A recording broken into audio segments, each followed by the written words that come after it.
सो सारे के सारे हम क्या करने वाले हैं, साइंटिस्ट और डेट्स देखने वाले हैं क्लास 11 में जो हम पढ़ते हैं। ठीक है, सबसे पहला था बायोलॉजिकल क्लासिफिकेशन में साइंटिस्ट आते हैं एरिस्टोटल। इनका कंट्रीब्यूशन क्या था, ये फर्स्ट अर्लीस्ट थे जिन्होंने बेसिस ऑफ क्लासिफिकेशन दिया था, मतलब कि प्लांट को डिवाइड करा था इन्होंने।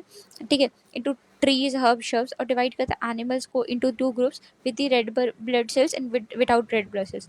इनकी ट्रिक क्या है, Aristotle A for actual beginning, तो इन्होंने सिंपल मॉर्फोलॉजिकल ट्रेड्स के बेस में क्लासिफिकेशन का गेम खेला। फिर आते हैं दूसरे साइंटिस्ट कैरोलस लीनियस, जिन्होंने टू किंगडम क्लासिफिकेशन दिया प्लांट और एनिमेलिया के बीच में। उन्होंने कौन या क्या यूज़ करा, सिस्टमा नेचुरी as a title of his publication. उन्होंने सिस्टमा नेचुरी शब्द का इस्तेमाल करा। लीनियस को दो शब्द से बहुत प्यार था, इन्होंने बायोलॉमियल नॉमेनक्लेचर भी दिया और टू किंगडम क्लासिफिकेशन में इन्होंने दिया। पहला साइंटिस्ट डन मुट्ठी में, दूसरे साइंटिस्ट है मुट्ठी में।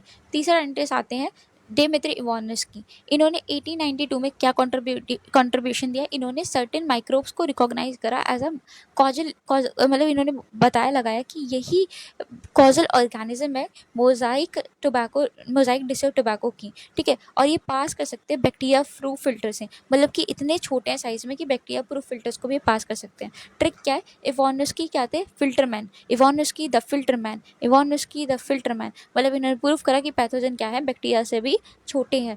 ठीक है, इन्होंने ये चीज़ भी इन्होंने ही प्रूफ करी कि कॉजल ऑर्गेनिज्म कौन है जो कि कॉज कर रहा है टोबैको मोजाइक वायरस को, इवानोस्की द फिल्टरमैन, इवानोस्की द फिल्टरमैन। तो क्योंकि जो कॉजल, जो बेसिकली वही तो फिल्टर करेगा जो कि कॉज का पता लगा लेगा कि यही वो चीज़ है जो कि क्या कर रही है, बेसिकली इन्फेक्शन कॉज करिए। बहुत कंफ्यूजिंग लगता है ये, तभी बता रही हूँ। 1898 में साइंटिस्ट है एम.डब्ल्यू. विजर्निक। इनका कंट्रीब्यूशन क्या था, इन्होंने इन्फेक्टेड टोबैको प्लांट में से क्या निकाला, एक्सट्रैक्ट निकाला जिसका नाम था क्वांटाइजम वाइवम फ्लूइडम।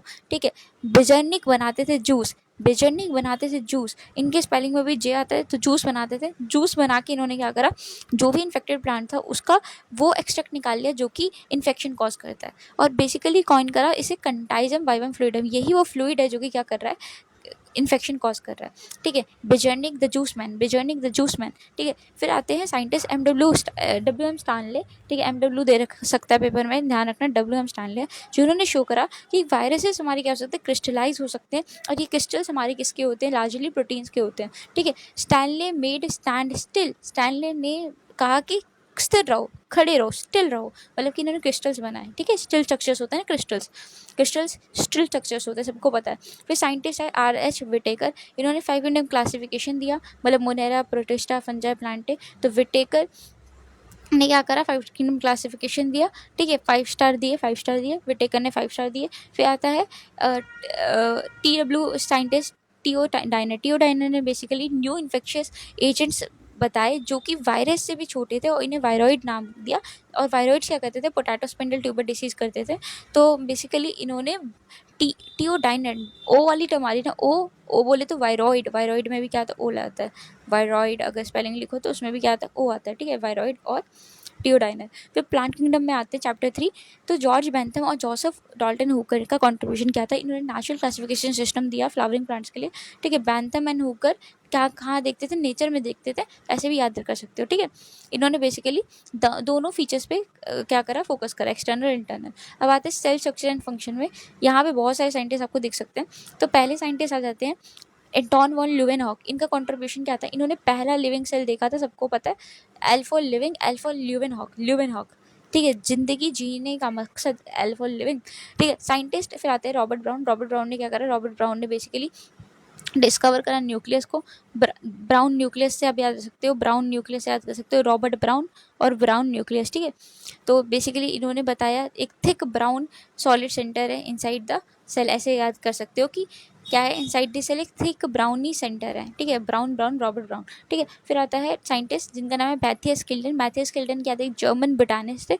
इन्होंने क्या करा, इन्होंने नंबर ऑफ प्लांट्स को ऑब्जर्व करा। ठीक है, और डिफरेंट काइंड ऑफ बताया कि plant different kind of cell से बनते हैं। फिर साइंटिस्ट आए जिनका नाम है थियोडर स्कॉन, जो कि ब्रिटिश जूलॉजिस्ट नहीं, अब ये भी जर्मन जूलॉजिस्ट है, करेक्ट कर लेना। ठीक है, इनका कंट्रीब्यूशन क्या था, इन्होंने different type of animal cells को पढ़ा और ये कंक्लूड किया कि आउटर लेयर हमारी डीलिमिटिंग स्ट्रक्चर्स होती है प्लाज्मा मेम्ब्रेन, और सेल और प्लांट्स की होती है सेल वॉल। ठीक है, स्किल्टन और स्क्वान ने साथ में रहकर सेल थ्योरी का फॉर्मुलेशन करा। स्क्वान साउंड ही कर रहा है, स्वान एक एनिमल होता है ना, स्क्वान और स्वान एक एनिमल होता है। तो स्क्वान एक जूलॉजिस्ट थे। ठीक है, और सिल्टन क्या थे, फिर आपको आ जाएगा कि वो प्लांट थे, ठीक है, बॉटनिस्ट थे, ठीक है। साइंटिस्ट है रुडोल्फ वर्शो जिन्होंने एक्सप्लेन करा ओमनी सेल्ला ई सेल्ला, ठीक है, ये तो बहुत इंपॉर्टेंट है और बार बार अपन पढ़ते भी हैं। फिर आता है कैमिलो गॉल्जी ने फर्स्ट ऑब्जर्व करा कि stain reticular structures near the nucleus है, जिनको इन्होंने बोला कैमिलो गॉल्जी, ठीक है। फिर हम बात करते हैं 1953 में जॉर्ज पैलेट ने बताया राइबोसोम्स को, जो कि dense particle under electron microscope है, ठीक है, जॉर्ज पैलेट। फिर लास्ट में आते हैं हमारे सिंगर निकोलसन जिन्होंने फ्लूइड मोजाइक मॉडल करा, ठीक है। एक सिंगर्स थे, सिंगर्स को क्या पसंद, कैसा म्यूजिक पसंद था, फ्लूइड म्यूजिक पसंद था, ठीक है, ऐसे भी याद कर सकते हो। अब आते हैं प्लांट फिजियोलॉजी में, इसमें भी काफ़ी साइंटिस्ट हैं। फिर आते हैं रेस्पिरेशन में फाइनली, ठीक है। तो शुरू करते हैं प्लांट फिजियोलॉजी को। प्लांट फिजियोलॉजी में जो फोटोसिंथेसिस है उसमें हमने पढ़ा है सबसे पहले 70 74 में जोसेफ प्रिस्टली, इन्होंने क्या करा था, इन्होंने बेल जार एक्सपेरिमेंट करा था, जहाँ पे इन्होंने डेमोन्स्ट्रेट करा था कि जो ऑक्सीजन है वो इन्होंने बेसिकली डिस्कवर कर ली थी, ठीक है। तो प्रिस्ट ने हमें एयर दी, जो प्रिस्ट होते पुजारी, पुजारियों की हेल्प से हमें एयर मिल पाई, ये सब मिल पाया, ऐसे याद कर सकते हो। तो इन्होंने बताया बहुत ही एसेंशियल रोल होता है ग्रीन प्लांट का, ग्रीन प्लांट्स की ग्रोथ में एयर का बहुत ही एसेंशियल रोल रहता है, ठीक है।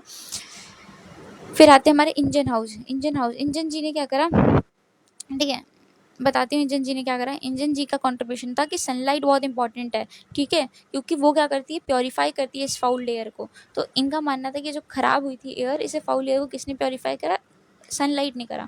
और क्लैरिफाई करा ओनली ग्रीन प्लांट ही क्या कर सकती हैं, इस ऑक्सीजन को रिलीज कर सकती हैं। इन्होंने ये क्लैरिफिकेशन दी कि केवल ग्रीन पार्ट्स ही क्या कर सकते हैं, ऑक्सीजन बना सकते हैं। इंजन ने क्या करा, move in and out of light, मतलब कि इन्होंने कंपेयर करा डार्क और सनलाइट, डार्क और सनलाइट सेटअप्स इन्होंने करे थे, इंजन हाउस ने करे थे, ठीक है। अब बात करते हैं इन एंड आउट वाला गेम किसने खेला था, इंजन जी ने खेला था। पहले डार्क में रखा, फिर बाहर रखा, ये सारी चीज़ें। फिर आता है 1854 में जूलियन वॉन सैक ने, इन्होंने कहा कि ग्लूकोज हमारा प्रोड्यूस होता है जब प्लांट ग्रो करता है और यूजुअली स्टार्च की फॉर्म में स्टोर होता है, ठीक है। फिर आते बेसिकली सैक ने क्या बनाई, बोरियां बनाई सैक की, किसकी बोरियां बनाई, स्टार्च की बोरियां बनाई, ठीक है। अब आते हैं टी डब्ल्यू एंजलमैन ने क्या करा, इन्होंने बेसिकली प्रिज्म का इस्तेमाल करा, ठीक है, और स्पेक्ट्रल कंपोनेंट्स का इस्तेमाल करा, इल्यूमिनेट करा एक क्लैडोफोरा ग्रीन एल्गी को। फर्स्ट एक्शन स्पेक्ट्रा इन्होंने फोटोसिंथेसिस का दिया। तो एंजलमैन एंगल किस में होता है, प्रिज्म में होता है, ठीक है। अब आते हैं कैरोला स्मॉल नील पे, ये आते हैं मैं नेक्स्ट साइंटिस्ट, इन्होंने क्या करा, ठीक है, इन्होंने क्या करा, कहाँ गया, कैरोला स्मॉल नील ने बेसिकली इन्होंने बोला कि फोटोसिंथेसिस एक लाइट डिपेंडेंट रिएक्शन होती है जहाँ पे हाइड्रोजन ऑक्सीडाइजेबल चीज़ से आता है, ये बहुत इंपॉर्टेंट है। इन्होंने कहा जो ऑक्सीजन है वो H2O से आता है, ना ही CO2 से। तो नील ने बेसिकली रियल सोर्स बताया, ठीक है, किससे आता है, पानी से, ना ही कार्बन डाइऑक्साइड से। फिर आता है ब्लैकमैन ने लॉ ऑफ लिमिटिंग फैक्टर्स दिया, ठीक है। उसके बाद आते हैं रेस्पिरेशन इन प्लांट्स में, रेस्पिरेशन इन प्लांट्स हम अपन ख़त्म करते हैं, ठीक है। ठीक है, रेस्पिरेशन प्लांट्स हमारा, इसमें एक ही साइंटिस्ट का कंट्रीब्यूशन है, मतलब साइंटिस्ट है गॉस्तव एम्डेन, ऑटो मेयरहॉफ और जे पार्टनर्स। इनका कंट्रीब्यूशन क्या है, इन्होंने ग्लाइकोलिसिस EMP पाथवे पूरा का पूरा दिया, ठीक है।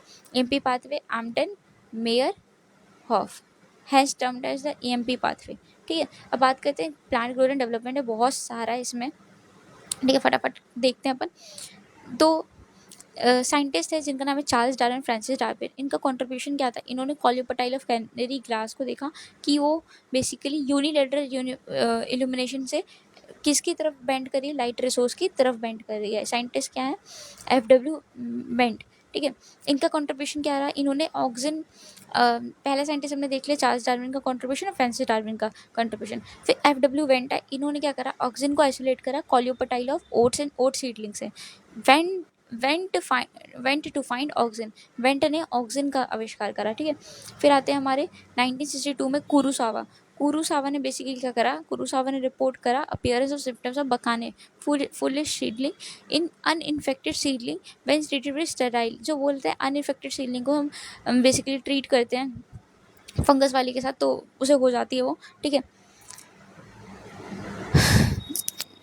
तो उसको जब ट्रीट करते हैं इसके साथ, फंगस के साथ, तो उसको हो जाती है, ऐसा कुछ इन्होंने जिब्रेलिक एसिड का बेसिकली इन्वेंशन करा। कुरुसावा फाउंड द फुलिश राइस, ठीक है। फिर आता है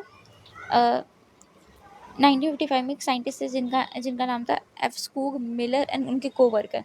इन्होंने क्या करा, इन्होंने कंट्रीब्यूशन करा, आइडेंटिफाई करा, क्या आइडेंटिफाई करा, आइडेंटिफाइड और क्रिस्टलाइज करा साइटोकाइनेसिस प्रमोटिंग एक्टिन, उसका नाम है काइनेटिन। तो स्कूग मिलर ने मिलकर क्या करा, काइनेसिस करी, मूवमेंट करी, ऐसे भी याद कर सकते हो, ठीक है। तो काइनेटिन किसने दिया? स्कूग मिलर और उनके कोवर्कर्स ने, ठीक है। फिर आते हैं साइंटिस्ट हमारे कज़न, एच कज़न। तो इन्होंने कंफर्म करा कि एक वॉलेटाइल सब्सटेंस होता है जो कि राइपेंड ऑरेंज से निकलता है, और इसकी वजह से राइपनिंग अनराइपेंड बनाना इसकी बहुत जल्दी हो जाती है, जिससे डिस्कवर करके इथाइलिन बोला गया। कज़न ऑरेंज लेकर आए, ठीक है। कज़न लोग, जो कज़न्स आते हैं घर में, क्या लेके आते हैं? ऑरेंज लेके आते हैं, तो ऐसे याद आ जाएगा, ठीक है। फिर आता है ये वाला कि 1898 में ह्यूज डिस्कवरी हैपन हुई सेम ईयर में। कैमली गॉल्जी ने और बेजर्निक ने एक साथ बोला, कैमली गॉल्जी ने गॉल्जी पैटर्स दिया और बेजर्निक ने वायरस बताया, वो वाला। बेजर्निक ने जूस बनाया था ना, जूस बनाया था, मौसम्बी का जूस नहीं बनाया था उन्होंने, उन्होंने फ्लूइड निकाला था, कॉन्टाइजम वाइवम फ्रीडम। फिर आता है 1853 में वॉटसन क्रीक ने बेसिकली क्या करा, डीएनए का स्ट्रक्चर दिया, और वहीं पे जॉर्ज पैलेट ने राइबोसोम को डिस्कवर करा, ठीक है। तो ये सारे आपको दो पैरेललिटी देखने को मिलती है, ठीक है। बाकी सब तो हमारा हो गया, बहुत ही आसान था, ठीक है। तो ऐसे हम क्लास 12 का करेंगे, वो भी देख लेना 10 मिनट के अंदर।